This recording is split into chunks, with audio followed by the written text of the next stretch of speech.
आज आपण इतिहास या विषयाच्या अध्ययनाला सुरुवात करत आहोत. इतिहास या विषयाच्या अभ्यासक्रमाची सुरुवात ब्रिटिशांच्या भारतातील सत्ता स्थापनेपासून होते.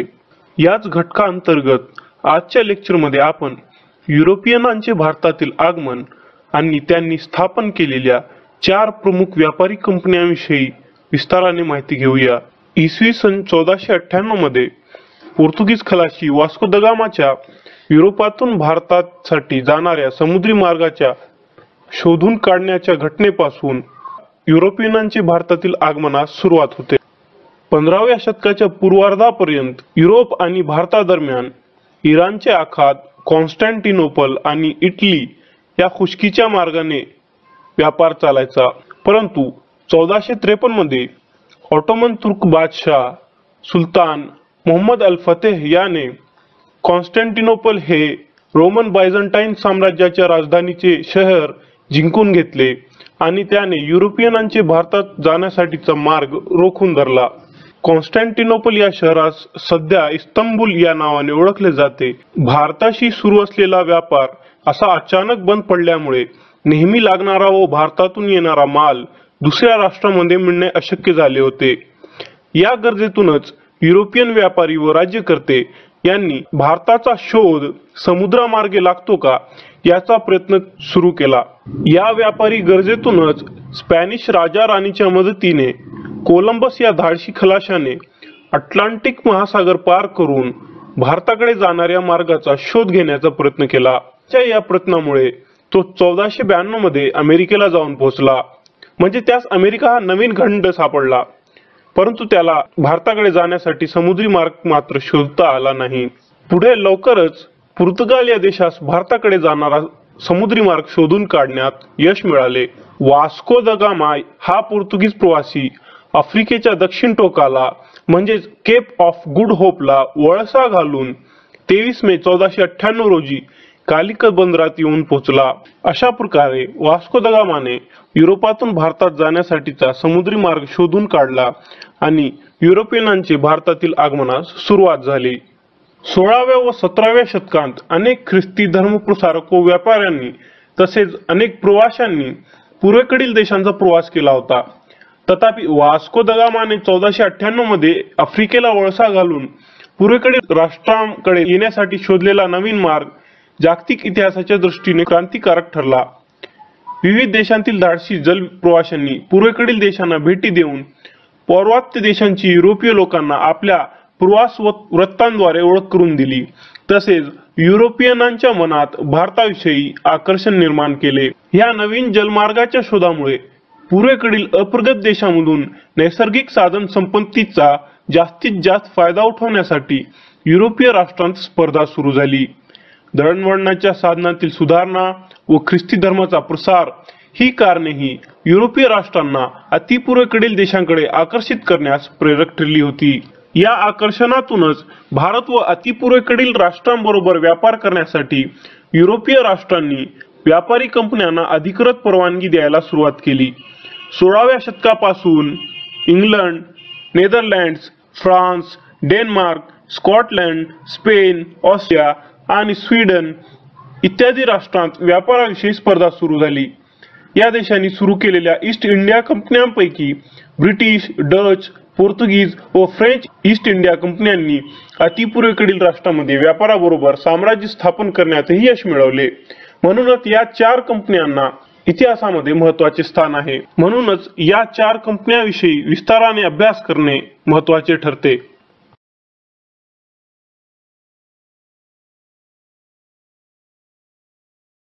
भारतात व्यापारानिमित्त युरोपातून सर्वप्रथम पोर्तुगीज आले.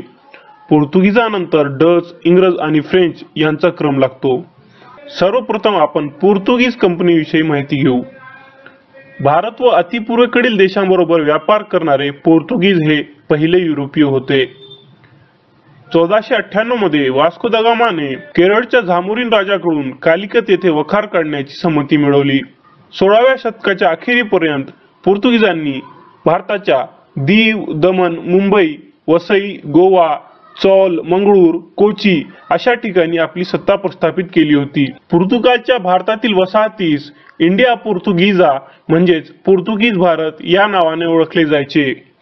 वास्को द गामाच्या सागरी मार्गाचा शोध लावल्यानंतरच्या 6 वर्षांनी म्हणजेच इसवी सन 1505 साली केरळातील कोची येथे फ्रान्सिस्को द अल्मीडा याच्या पहिल्या पोर्तुगीज व्हायसरॉय म्हणून झालेल्या नेमणुकीपासून भारतातील पोर्तुगीज सत्तेला आरंभ झाला. यानंतरच्या काळात पोर्तुगीजांनी आपला व्यापार आणि सत्ता प्रसार विस्तारण्याच्या दृष्टीने प्रयत्न सुरू केले. 1510 साली पोर्तुगीजांनी आपले मुख्य ठाणे कोची येथून गोव्याला हलवले आणि पुढच्या काळात गोवा हाच पोर्तुगीजांचा भारतातील मुख्य व्यापारी केंद्र बनला होता. अतिपूर्वेकडील आशियाई देशांमध्ये सुरुवातीला यश मिळवल्यानंतर मात्र पोर्तुगीजांना डचांचा सामना करावा लागला. डचांनी त्यांचा पराभव करून त्यांना मलाया बेटापर्यंत मर्यादित ठेवले. भारतात सुद्धा पोर्तुगीजांना इंग्रजांशी कडवा संघर्ष करावा लागला. या संघर्षानंतर पोर्तुगीजांची भारतातील सत्ता गोवा आणि मलबार किनाऱ्यातील मर्यादित प्रदेशापुरता सीमित राहिली. पोर्तुगीजांना भारतात व्यापार आणि सत्ता स्थापनेमध्ये मिळालेल्या अपयशाचे आणखी 2 महत्त्वाची कारणे सांगतात. पहिले कारण तर हे की पोर्तुगीजांनी भारतात सुरुवातीला व्यापारावर लक्ष केंद्रित न करता साम्राज्य विस्तार करण्याची घाई केली. त्याकाळी भारतात मजबूत अशी मुघल साम्राज्य अस्तित्वात होते, त्यामुळे त्यांना साम्राज्य विस्तार करता आला नाही. मात्र साम्राज्य विस्ताराच्या प्रयत्नात त्यांची भरपूर शक्ती वाया गेली. दुसरे महत्त्वाचे कारण म्हणजे त्यांनी भारतात ख्रिश्चन धर्माचा प्रसार करण्याचा खूप प्रयत्न केला. या 2 कारणामुळे त्यांचा व्यापारावर जास्त लक्ष राहिला नाही आणि त्यांना भारतात जास्त नफा कमवता आला नाही. याच सुमारास ब्रिटिशांनी मात्र धर्मप्रसार आणि साम्राज्य विस्ताराच्या नादात न पडता सुरुवातीला व्यापारातून जास्तीत जास्त नफा मिळवण्याचा प्रयत्न केला आणि परिस्थिती अनुकूल होताच साम्राज्य विस्तार करण्यासाठी प्रयत्न सुरू केले. भारतातील दादरा नगर हवेली या केंद्रशासित प्रदेशावर पोर्तुगीजांचा 1954 पर्यंत अंमल होता. तसेच डिसेंबर 1961 पर्यंत गोवा आणि दीव दमण या वसाहतीवरही पोर्तुगीज शासन होते. पण 1954 साली दादरा नगर हवेली भारतीय प्रजासत्ताकात सामील करण्यात आले. तर डिसेंबर 1961 मध्ये गोवा आणि दीव दमण या अखेरच्या 3 वसाहतीही भारताच्या ताब्यात देण्यात आल्या. या सामीलीकरणास मात्र पोर्तुगाल शासनाची मान्यता 1975 साली मिळाली. अशा प्रकारे भारतातील पोर्तुगीज ईस्ट इंडिया कंपनीची सत्ता संपुष्टात आली. आता आपण डच ईस्ट इंडिया कंपनी विषयी विस्ताराने माहिती घेऊ. डच म्हणजे नेदरलँडचे रहिवासी. नेदरलँड या देशाला हॉलंड या नावानेही ओळखले जाते. पोर्तुगीजानंतर व्यापारानिमित्त भारतात आलेल्यामध्ये डच हे दुसरे होते. डच लोक अतिपूर्वेकडील मसाल्यांच्या बेटांशी व्यापारी संबंध प्रस्थापित करण्यासाठी 1595 पासूनच प्रवास करीत होते. अतिपूर्वेकडील व्यापारात वर्चस्व असणाऱ्या पोर्तुगीजांबरोबर स्पर्धा करण्यासाठी एकत्रित संघटित प्रयत्नांची आवश्यकता आहे. या जाणीवेने नेदरलँडच्या स्टेट जनरलने एक व्यापारी कंपनी स्थापन केली. वेरिनिग्ड ईस्ट इंडिश कंपनी म्हणजेच डच ईस्ट इंडिया कंपनी याची स्थापना 1602 मध्ये करण्यात आली. त्या देशातील विविध भागधारकांकडून कंपनीसाठी भांडवल गोळा करण्यात आले होते. भागधारकांच्या हिताची काळजी घेणारे एक मंडळ सुद्धा या सुमारास स्थापन करण्यात आले होते. 20 मार्च 1602 मध्ये नेदरलँड सरकारने या कंपनीला 21 वर्षांच्या कराराने सनद दिली. त्याचप्रमाणे कंपनीला आयात करात माफी देण्यात आली होती. तसेच ज्या ठिकाणी व्यापार करायचा त्या भागावर राजकीय सत्ता प्रस्थापित करण्याची परवानगी सुद्धा या कंपनीला नेदरलँड सरकारने दिली होती. या कंपनीबद्दल सर्वात महत्त्वाचे वैशिष्ट्य म्हणजे ही जगातील पहिली बहुराष्ट्रीय कंपनी होती. तसेच आणखी एक महत्त्वाची बाब म्हणजे डच ईस्ट इंडिया कंपनी ही रोखे विकणारी जगातील सर्वप्रथम कंपनी होती. या कंपनीला वसाहती करणे, युद्ध करणे, तसंच सह अथवा करार करणे, अपराध्यांना कारावास अथवा देहदंडाच्या शिक्षा देणे, स्वतःच्या टांगसाळी उघडून नाणी पाडणे यासारखे एखाद्या सार्वभौम शासनाच्या तोडीचे अधिकार नेदरलँड सरकारमार्फत देण्यात आले होते. ब्रिटिशांसोबत असलेल्या तीव्र स्पर्धेमुळे त्यांना भारतात विशेष अशी कामगिरी बजावता आली नाही. मात्र त्यांनी अतिपूर्वेकडील आशियाई देशांमध्ये आपले बस्तान बसवले. सध्याच्या इंडोनेशियातील जकार्ता या राजधानीच्या शहराला त्यांनी आपली व्यापारी राजधानी बनवली होती. त्यांनी जकार्ताला त्या काळात बटाव्हिया असे नाव दिले होते. डच ईस्ट इंडिया कंपनीकडे स्वतःचे असे सैन्य होते आणि त्यांच्या ताफ्यात 882 जहाजे होती. या जहाजांच्या आणि या सैन्याच्या बळावर डचांनी 1652 मध्ये दक्षिण आफ्रिकेतील पोर्तुगीजांचा पराभव करून केप ऑफ गुड होप येथे आपली सत्ता स्थापन केली. 17व्या शतकात आपल्या मसाल्यांच्या व्यापारातील एकाधिकारशाहीमुळे डच ईस्ट इंडिया कंपनीने भरपूर नफा कमवला होता. तथापि यापुढील काळात मात्र डचांना इंग्रजांना तोंड द्यावे लागल्याने त्यांची पूर्वेकडील सत्ता हळूहळू कमी होत गेली. 1795 मध्ये इंग्रजांनी दक्षिण आफ्रिकेतील डचांची सत्ता नष्ट केल्यानंतर त्यांच्या ताब्यात जावा व आसपासची काही बेटे एवढाच प्रदेश राहिला. 18व्या शतकाच्या उत्तरार्धात भ्रष्टाचारामुळे पोखळल्याने कंपनीचे दिवाळे निघाले आणि इसवी सन 1800 साली कंपनी विसर्जित झाली. तिचे कर्ज आणि मालकी हक्क डच बटाव्हियन रिपब्लिकच्या सरकारकडे गेले. तसेच 1815 मध्ये डच कंपनीच्या ताब्यातील सर्व प्रदेश डच वसाहती म्हणून डच सरकारने आपल्या ताब्यात घेतला. इंडोनेशिया हे राष्ट्र 1945 पर्यंत डच साम्राज्यामध्ये एक वसाहत होती. डच ईस्ट इंडिया कंपनीच्या ताब्यातील भूभाग पुढे डच ईस्ट इंडीज म्हणून ओळखला जाऊ लागला. 19व्या शतकात इंडोनेशिया द्वीपसमूहाला सामावून घेत हा भाग विस्तारला आणि 20व्या शतकात यातूनच इंडोनेशिया निर्माण झाला. डच ईस्ट इंडिया कंपनी नंतर आता आपण अतिशय महत्त्वाच्या अशा ब्रिटिश ईस्ट इंडिया कंपनी बद्दल माहिती घेऊ.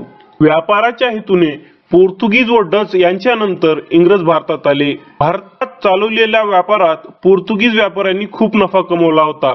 त्याचा मोह इंग्रजांना सुद्धा झाला. भारताशी थेट व्यापार केल्यास कच्चा माल खूप स्वस्तात मिळेल याची इंग्रजांना खात्री होती आणि त्यावर भर म्हणजे त्याकाळी अजिंक्य असणारा फ्रेंच आर्मराचा पराभव करून इंग्रजांनी समुद्र सम्राज्ञी असा किताब मिळवला होता. त्यामुळे पोर्तुगीजांनी शोधलेल्या या सागरी मार्गावर वर्चस्व मिळवण्याचे धाडस इंग्रजांना करावेसे वाटले. या कंपनीच्या स्थापनेमागचा मुख्य उद्देश अतिपूर्वेकडील आशियाई देशांमध्ये व्यापार करण्याचा होता. परंतु कालांतराने या कंपनीचा सगळा व्याप भारतातच झाला. इसवी सन 1599 साली लंडनच्या लॉर्ड मेयो यांच्या नेतृत्वाखाली एका व्यापाऱ्यांच्या गटाने डचांच्या अतिपूर्वेकडील मसाल्याच्या फायदेशीर व्यापाराला शह देण्यासाठी एका व्यापारी संघटनेची स्थापना केली. याच संघटनेमार्फत 31 डिसेंबर इसवी सन 1600 मध्ये ईस्ट इंडिया कंपनीची स्थापना करण्यात आली. त्यावेळी या कंपनीचे 125 भागधारक होते आणि कंपनीचे भांडवल 72,000 पाउंडचे होते. 31 डिसेंबर 1600 ला एलिझाबेथ राणीने ईस्ट इंडिया कंपनीला 15 वर्षांच्या कराराने अतिपूर्वेकडील देशांशी व्यापार करण्याची सनद दिली. तसेच काही अनिष्ट घडल्यास कंपनीस 2 वर्षांची नोटीस देऊन कंपनी रद्द करण्याची तरतूद त्यात करण्यात आली होती. ईस्ट इंडिया कंपनीच्या भारतासाठीच्या पहिल्या सागरी मोहिमेत कॅप्टन हॉकिन्स आपल्या ताफ्यासह 1608 मध्ये सुरतला येऊन पोहोचला. तत्कालीन मुघल बादशाह जहांगीर याच्याकडे त्यांनी व्यापारासाठी काही सवलतीसाठी अर्ज केला. त्यावेळी मात्र मुघल बादशाहावर पोर्तुगीजांचा प्रभाव होता, त्यामुळे सवलती मिळाल्या नाहीत. परंतु इंग्रज आरमाराने 1612 मध्ये एका चकमकीत पोर्तुगीज आरमाराचा पराभव केला. या पराभवामुळे पोर्तुगीजांचा मोगलांवरील प्रभाव कमी झाला. त्यानंतर इंग्रजांना सुरत व्यापारी वखार स्थापन करण्याची परवानगी मिळाली. 1615 साली इंग्रज राजा जेम्स याने जहांगीरच्या दरबारी सर थॉमस रो या आपल्या राजदूताला पाठवले. सर थॉमस रोने बादशाहकडून आणखी काही व्यापारी सवलती मिळवल्या. त्यात मुक्त व्यापाराबरोबरच इंग्रजांना अहमदाबाद, बडोच आणि आग्रा येथे व्यापारी वखारी उघडण्याची परवानगी मिळाली. इसवी सन 1611 मध्ये कॅप्टन हिप्पोनने मसुलीपट्टणम येथे इंग्रजांची भारतातील पहिली व्यापारी वखार सुरू केली. त्याच्या पुढील वर्षीच म्हणजे 1612 मध्ये इंग्रजांनी सुरत येथे आपली व्यापारी वखार उघडली. सुरत येथील वखारीच्या स्थापनेनंतर कंपनीने पेटोपोली, अहमदाबाद, बुरहानपूर, अजमेर आणि मद्रास इत्यादी ठिकाणी व्यापारास सुरुवात केली. इंग्रजांनी 1639 मध्ये मद्रास येथे व्यापारास सुरुवात केली. त्याच्या पुढील वर्षीच म्हणजे 1640 मध्ये इंग्रजांनी मद्रास येथे सेंट जॉर्ज किल्ला बांधला. त्याच वर्षी म्हणजे 1640 या वर्षी राजवंशातील एका स्त्रीवर डॉक्टर ब्राउटन याने केलेल्या उपचारामुळे खुश होऊन शहा शुजा, जो की त्यावेळेस मुघल सुभेदार होता, त्याने इंग्रजांना फक्त 3000 रुपये दरवर्षी देण्याच्या मोबदल्यात संपूर्ण बंगाल, बिहार, ओरिसा मध्ये मुक्त व्यापाराची परवानगी दिली. बंगाल, बिहार आणि ओरिसांना मिळून त्या काळात बंगाल प्रांत बनला होता. 1647 पर्यंत इंग्रजांनी 23 वखारी स्थापन केल्या होत्या, ज्यात 90 कर्मचारी काम करत होते. शहा शुजाने दिलेल्या मुक्त व्यापाराच्या परवानगीनंतर इंग्रजांनी संपूर्ण बंगाल प्रांतात आपल्या वखारी स्थापन केल्या. 1850 मध्ये कंपनीने बंगालच्या गव्हर्नर कडून बंगालमध्ये व्यापार करण्यास परवाना मिळवला. इंग्रजांनी 1651 मध्ये कलकत्त्याजवळ हुगळी येथे बंगाल प्रांतामधील त्यांची पहिली वखार सुरू केली. महत्वाचे व्यापारी केंद्र असलेल्या गोविंदपूर, कोलकाता येथेही 17व्या शतकाच्या अखेरीस इंग्रज वखार स्थापन झाली होती. कंपनीला ब्रिटिश सरकारकडून सुद्धा काही महत्वाचे अधिकार या सुमारास मिळाले होते. 1623 मध्ये आपल्या कर्मचाऱ्यांना गुन्ह्याबद्दल शिक्षा देणे तसेच गंभीर गुन्ह्याबद्दल ज्युरींची संमती असल्यास फाशी देण्याचा अधिकार ब्रिटिश सरकारकडून कंपनीला मिळाला होता. तसेच 1670 मध्ये सैन्य बाळगण्याचे व युद्धाचे ब्रिटिश अधिकार कंपनीला देण्यात आले. इसवी सन 1668 मध्ये इंग्लंडचा तत्कालीन राजा दुसरा चार्ल्स याच्या विवाहाप्रसंगी पोर्तुगीजांकडून आनंद म्हणून मिळालेले मुंबई हे बेट वार्षिक 10 पाउंड इतक्या भाड्यावर ईस्ट इंडिया कंपनीस देण्यात आले. काही वर्षानंतर मुंबई बेट हे इंग्रजांचे महत्वाचे व्यापारी केंद्र बनले. पुढील काळात इसवी सन 1717 मध्ये विल्यम हॅमिल्टन नावाच्या एका इंग्रज डॉक्टरने मुघल बादशाह फर्रुख सियर याला एका भयंकर आजारापासून वाचवले. या गोष्टीचा फायदा इंग्रज व्यापाऱ्यांनी घेतला. त्यांनी बंगालमध्ये जकात मुक्त व्यापार करण्याचे आणि भारतात व्यापाराच्या निमित्ताने कोठेही वखार स्थापन करण्याचे फरमान मिळवले. भारतात ईस्ट इंडिया कंपनीचे शासन 1857 पर्यंत अस्तित्वात होते. 1857 चे स्वातंत्र्य युद्ध यशस्वीपणे मोडून काढल्यानंतर ईस्ट इंडिया कंपनी बरखास्त करण्यात आली व भारताची सत्ता इंग्लंडची तत्कालीन राणी व्हिक्टोरियाच्या स्वाधीन करण्यात आली. ब्रिटिश इंडिया किंवा भारतातील इंग्रजांचे साम्राज्य हा 1858 ते 1947 दरम्यान ब्रिटिश सरकारच्या सत्तेखाली राहिलेला भारतीय उपखंडातील भाग आहे. सध्याचे भारत, पाकिस्तान व बांगलादेश हे देश ब्रिटिश वसाहतीचा भाग होते. तसेच बर्मा म्हणजेच आजचे म्यानमार हा प्रांत 1858 ते 1937 दरम्यान ब्रिटिश राजचा भाग होता. ब्रिटिश वसाहत ढोबळपणाने भारत या नावाने ओळखले जात असे. 1947 साली भारताच्या स्वातंत्र्य लढ्यानंतर ब्रिटिश भारताची फाळणी करण्यात आली व भारत आणि पाकिस्तान या दोन देशांची निर्मिती झाली. आता आपण शेवटची महत्वाची फ्रेंच ईस्ट इंडिया कंपनी विषयी माहिती घेऊ. फ्रेंच ईस्ट इंडिया कंपनी इसवी सन 1664 मध्ये स्थापन झालेली फ्रान्स येथील कंपनी होती. भारत व अतिपूर्वेकडील देशांशी व्यापार करण्यासाठी फ्रेंचांनी 14व्या लुईच्या कारकिर्दीतच सुरुवात केली. 1664 मध्ये 14व्या लुईचा मंत्री कॉलबेर याने परदेशांशी व्यापार करण्यासाठी याआधी अस्तित्वात असलेल्या 3 कंपन्या कंपनी दे मादागास्कर, कंपनी दोरिएंट आणि कंपनी दे चाइन या 3 कंपन्यांचे एकत्रीकरण करून फ्रेंच ईस्ट इंडिया कंपनीची स्थापना केली. याचा मुख्य उद्देश ब्रिटिश ईस्ट इंडिया कंपनी व डच ईस्ट इंडिया कंपनीशी स्पर्धा करून भारतातील तसेच भारताशी होणाऱ्या व्यापाराचा भाग मिळवण्याचा होता. फ्रेंच ईस्ट इंडिया कंपनीला प्रथम पासूनच सरकारचा पूर्ण पाठिंबा होता आणि व्यापारी, राजकीय व लष्करी हालचालींच्या बाबतीत पूर्ण स्वातंत्र्य देण्यात आलेले होते. फ्रेंचांनी भारतातील पॉंडिचेरी, चंद्रनगर, माहे, कारिकल तसेच इंडोचायना, मॉरिशस ह्या अतिपूर्वेकडील भागांवर व्यापाराबरोबरच आपली राजकीय सत्ताही स्थापन केली. भारताशी व्यापार करण्याच्या स्पर्धेत उतरलेल्या प्रमुख युरोपियन सत्तांपैकी फ्रेंच हे शेवटचे होते. 14व्या शतकात जोर्देनस, फ्रायर ओडोरिक यांसारख्या धर्मोपदेशकांनी व 17व्या शतकात फ्रान्सवा बर्नियर व थेवेनॉट यांसारख्या प्रवाशांनी तसेच सुरतला आलेल्या काप्युश मिशनऱ्यांनी फ्रान्समध्ये भारताविषयी बरीच उत्सुकता निर्माण केली होती. भारतात व्यापार करण्यासाठी सुरुवात केल्यानंतर भारतात व्यापार करण्यासाठी आल्याननंतर सर्वप्रथम फ्रेंच ईस्ट इंडिया कंपनीच्या बॅबर व लाबुलाय लागूज या राजदूतांनी औरंगजेब बादशाहकडून 1666 मध्ये सुरतेला वखार घालण्याची परवानगी मिळवली. 2 वर्षानंतर ही वखार स्थापन झाली. शिवाजी महाराजांकडून 1668 मध्ये त्यांनी राजापूरला वखार घालण्याची परवानगी मिळवली. त्यानंतर 1669 मध्ये मछलीपट्टणमलाही फ्रेंच वखार स्थापन झाली होती. फ्रेंच अधिकारी फ्रान्सवा मार्टिन याने दूरदर्शीपणाने पॉंडिचेरी हे ठाणे मिळवले होते. त्याच्या या कर्तृत्वाने शहर वाढले आणि काही वर्षांनी सुरत ही राजधानीचे ठिकाण मागे पडून पॉंडिचेरी हीच फ्रेंच ईस्ट इंडिया कंपनीची भारतातील राजधानी बनली. इसवी सन 1735 मध्ये बनवा द्युमा हा पॉंडिचेरीचा गव्हर्नर झाला. त्याच्या कारकिर्दीत फ्रेंच सत्तेची भरभराट झाली. त्याने पॉंडिचेरीला नाणी पाडण्याचा परवाना मिळवला आणि यामुळे फ्रेंच व्यापाऱ्याला हा परवाना फार किफायतशीर ठरला. त्यानंतर इसवी सन 1742 मध्ये गव्हर्नर म्हणून आलेल्या जोसेफ फ्रान्सिस डुप्लेने आपल्या कर्तबगारीने फ्रेंच सत्तेला भरभराटी मिळवून दिली. त्याने फ्रेंच धोरणाला नवीन दिशा दिली.